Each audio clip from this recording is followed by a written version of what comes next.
Joining us right now is Brian Corbett. He's the president and CEO of the Managed Funds Association. Brian, it's nice to see you this morning. Let's talk about the pushback that you, on behalf of the industry, are pursuing. What is your problem specifically with this new this new requirement that the SEC is seeking to impose? Thank you for the opportunity to join you this morning. So there are really three reasons why we're suing the SEC. First, we think the SEC in this final rule has exceeded its statutory authority. For the first time, the SEC is trying to inject itself in the middle of negotiations between sophisticated investors. They're trying to impose a mutual fund-like framework on private funds. Second, this final rule is completely unworkable. It will result in increased costs, it will undermine competition in the industry, and it will also result in less access to funds for those pensions, endowments, and foundations. And lastly, the SEC hasn't done their homework.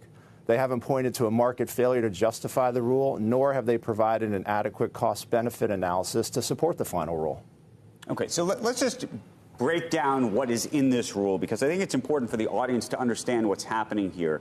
But I would argue most specifically, it's a disclosure requirement. Is that your reading of this? Well, go ahead. It is, disclosure is part of it, but the rule in itself effectively restricts and prohibits a lot of traditional activities and terms and conditions that large limited partners and private funds have negotiated over the years. So it's much more than disclosure. But let's just walk through it. There's the disclosure on a quarterly basis of performance in a way that right now is not required per se.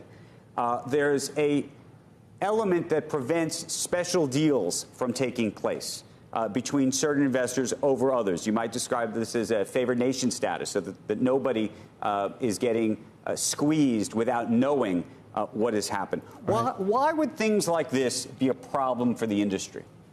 So today there is lots of disclosure.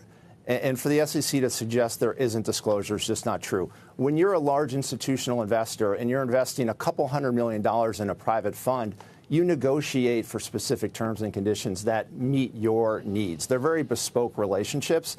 The SEC is trying to impose a one-size-fits-all regime on private funds as if they were mutual funds.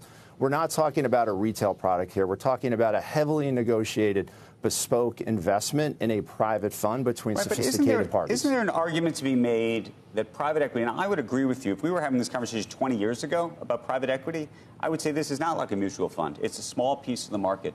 Today, the private equity business is a massive, massive component of the American economy. And the amount of money that is flooded into these funds, by the way, for very good reason, given what we think is good performance, would argue that maybe these businesses should be marginally more regulated than they are currently. So the industry is heavily regulated today. Dodd-Frank imposed a registration regime on private funds. They disclose information to their investors. They disclose to the SEC.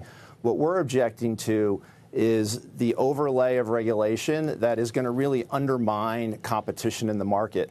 Andrew, when you look at new fund launches who need to negotiate bespoke terms with investors to come into early rounds, they need that flexibility to offer preferred terms to get those capital injections. On top of that, now you're imposing a lot of cost on these new and emerging managers. So you're going to have reduced competition in the market. It's almost as the SEC is trying to shrink the industry instead of trying to promote policy that fosters growth of a growing and thriving industry.